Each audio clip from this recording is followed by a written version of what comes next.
नमस्कार दोस्तों। आज के इस वीडियो में हम लोग बात करने वाले हैं कि नोट्स कैसे बनाना है, किस प्रकार से आप अपनी नोट्स को बनाएंगे। आप पढ़ते बहुत हैं, लेकिन आप जब नोट्स बनाने की बारी आती है तब आप अच्छा नहीं कर पाते हैं, नोट्स अच्छी नहीं बना पाते हैं।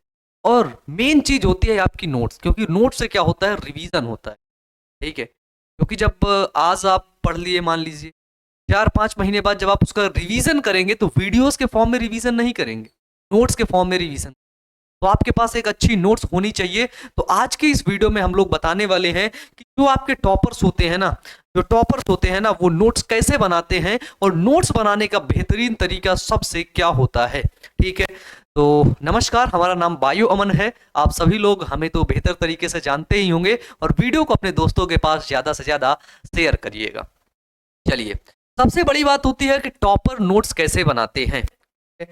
देखिए, जो भी बच्चे आज ऑनलाइन में पढ़ते हैं, उनके सामने एक वीडियो का फॉर्म रहता है, या फिर जो बच्चे ऑफलाइन कोचिंग जाते हैं या किसी टीचर से पढ़ते हैं, तो वो टीचर क्लास में पढ़ा दिए, उसके बाद सारा डाटा खत्म। तो इसलिए बच्चे क्या करते हैं, बच्चे अपनी कॉपी में, जो उनके पास कॉपी रहती है उसमें नोट कर लेते हैं। ठीक है प्यारे बच्चों, कॉपी में जो आप नोट करते हैं वही आपकी हो जाती है धीरे धीरे नोट्स। ठीक है, अब बात करते हैं कि आपको नोट्स बनानी कैसे है जिससे आप भी एग्जाम में टॉप करें।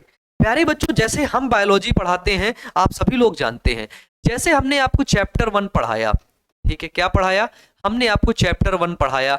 चैप्टर 1 की मान लो आपको जो मैंने नोट्स बनवाई, मैंने जितना पढ़ाया उतना आप सभी लोगों ने लिखा।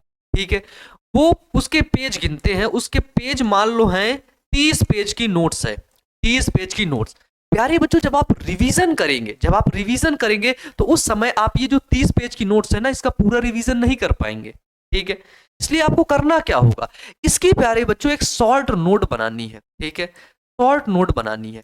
अब आपको देखना है कि इस चैप्टर से, यानी कि चैप्टर 1 से इंपॉर्टेंट क्वेश्चन कौन से हैं। ठीक है, कौन कौन से क्वेश्चन आपके एग्जाम में पूछे गए हैं। ठीक है, यदि आप बोर्ड में हैं या फिर नीट में हैं, ठीक है, या फिर किसी भी अन्य एग्जाम देने वाले हैं, अधिकतर बच्चे हमारे बोर्ड के ही हों, तो आपको देखना है। उसके बाद यहां से आपने डिटेल में पढ़ा 30 पेज में, शॉर्ट नोट जो आप बनाएंगे ना, शॉर्ट नोट, बस उसमें आप टॉपिक को लिखेंगे और उसके बारे में थोड़ा सा लिखेंगे। ठीक है, यानी कि जो शॉर्ट नोट होगी आपकी, वो कम से कम 5 पेज की होगी। ठीक है, 4 से 5 पेज की रखिए आप अपनी शॉर्ट नोट। ठीक है, तो जब आप कभी भी बाद में रिवाइज करोगे अपने इस शॉर्ट नोट को ना, तो ये पूरी लॉन्ग नोट्स ऑटोमेटिक आपकी रिवाइज हो जाएगी। क्यों रिवाइज हो जाएगी, क्योंकि आपने ये पूरा डाटा पढ़ा है। ठीक है, तो इस तरीके से एक शॉर्ट नोट आपको जरूर बना करके रखनी है। और प्यारे बच्चों, नोट्स बनाने के दौरान, ठीक है, आपको R&D जरूर करना है, रिसर्च एंड डेवलपमेंट जरूर करना है। ठीक है, खुद से। ठीक है, रिसर्च खुद करना है प्यारे बच्चों। क्योंकि क्या होता है कि हम लोग, जो टीचर्स हमको पढ़ाते हैं, हम सिर्फ उतना ही पढ़ लेते हैं, हमें लगता है कि उनने बहुत सही पढ़ा दिया होगा।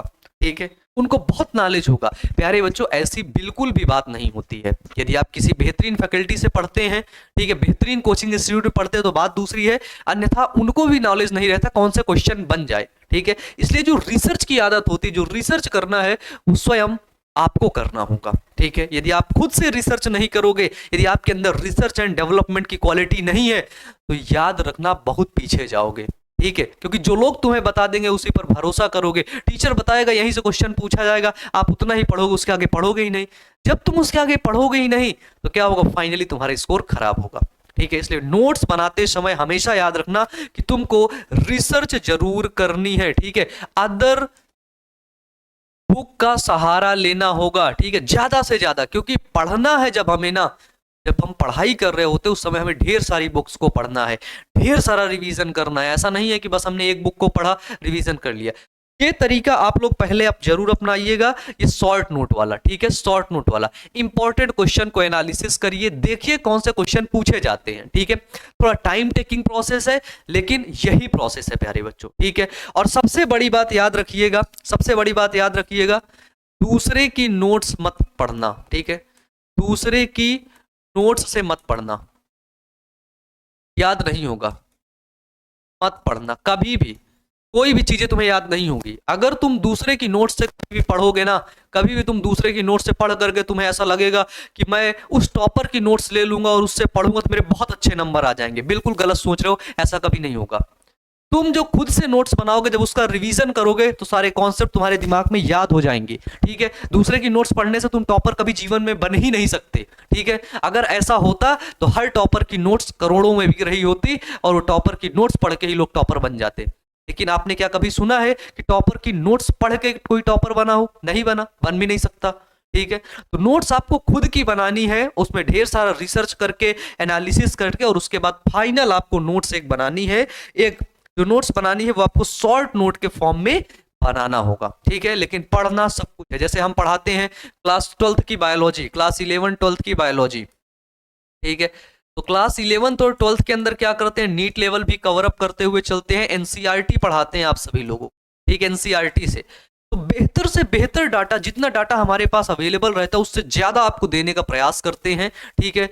और डेली पढ़ के भी आते हैं, डेली पढ़ते हैं, उससे ज्यादा पढ़ते हैं, आप लोगों से ज्यादा पढ़ते हैं, ठीक है। तो आपकी भी अब थोड़ा सा रिस्पॉन्सिबिलिटी है कि आप भी रिसर्च एंड डेवलपमेंट करें, एनसीईआरटी को अच्छे तरीके से पढ़ें, ठीक है। क्योंकि आपका एग्जाम बोर्ड में भी क्वेश्चन आपके कहां से पूछे जाते हैं, आपकी जो है एनसीईआरटी से पूछे जाते हैं, ठीक है। तो आपने सबसे पहली बात जाना, क्या जाना कि शॉर्ट नोट बनानी है। शॉर्ट नोट कैसे बनानी है, मैंने आपको फॉर्मूला बता दिया।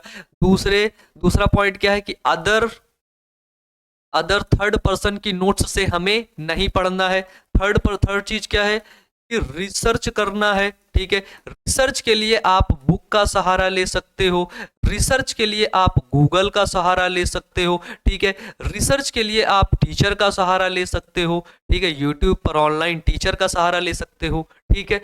ये सभी चीजें करके हमें एक परफेक्ट नोट्स बनानी है। जब ये सभी चीजें आप लोग कर लोगे ना, तो उसके बाद क्या होगी, जो आपकी नोट्स बनेगी वो आपकी एक परफेक्ट नोट्स होगी आपके अकॉर्डिंग, ठीक है। क्योंकि हर टॉपर, प्रत्येक टॉपर की एक अपनी नोट्स होती है जो उसके खुद के हाथों से लिखी होती है, ठीक है। किसी दूसरे की हाथों से लिखी गई नोट्स को आप अच्छे तरीके से रिवाइज नहीं कर पाएंगे। इसलिए ज्यादा से ज्यादा फोकस रहे कि आपको अपने हाथों से नोट्स बनानी है, ठीक है। यदि आप टॉपर बनने का सपना देखते हो ना, तो अपने हाथों से नोट्स बनाओ, खुद से मेहनत करो, ठीक है। जब आप खुद से लिखोगे बहुत अच्छा रहेगा, ठीक है। और रिसर्च एंड डेवलपमेंट हमेशा करते रहो, रिसर्च करते रहो। कोई भी टॉपिक पढ़ो तो उसमें आगे के जानने का प्रयास जरूर से जरूर करते रहो, ठीक है। और जैसे हम बायोलॉजी की क्लास हमेशा इंगेजिंग बनाते हैं, ठीक है, हमेशा अच्छे तरीके से हंसते हुए पढ़ाते रहते हैं, तो इसी तरह आपको टीचर्स का भी सिलेक्शन करना है कि हमें किस टीचर से समझ आता है, किस टीचर से नहीं आता है। याद रखना, अगर कोई सब्जेक्ट बोरिंग लग रहा है, कोई सब्जेक्ट तुम्हें समझ नहीं आ रहा है, ऐसा लग रहा है कि सब्जेक्ट खराब है, तो उसमें तुम्हारी कोई गलती नहीं हो, तुम्हारे पढ़ाने वाले शिक्षक, पढ़ाने वाले टीचर की गलती है। तो टीचर तुम्हें इंटरेस्टिंग तरीके से पढ़ा नहीं रहा है, ठीक है। तो इसलिए क्या करना है, जब तुम्हें कोई सब्जेक्ट, मान लो बायोलॉजी है, बायोलॉजी तुम्हें नहीं अच्छी लग रही, कोई तुम्हें पढ़ा रहा है अच्छी नहीं लग रही, तो तुम तुरंत सब्जेक्ट मत बदलो, टीचर बदल दो, टीचर बदल दो, सब कुछ समझ में आने लगेगा, ठीक है। इसलिए सही फैकल्टी और सही मेंटोर, सही गाइडर का जो है आप लोग सिलेक्शन करिए और अपने जीवन में अच्छे से पढ़िए, मेहनत करिए। कभी भी कोई दिक्कत परेशानी हो तो हमेशा याद कर लेना, तुम्हारा बड़ा भाई हमेशा तुम्हारे साथ रहेगा। हंसते रहना, मुस्कुराते रहना। Wish you all the best. Thank you.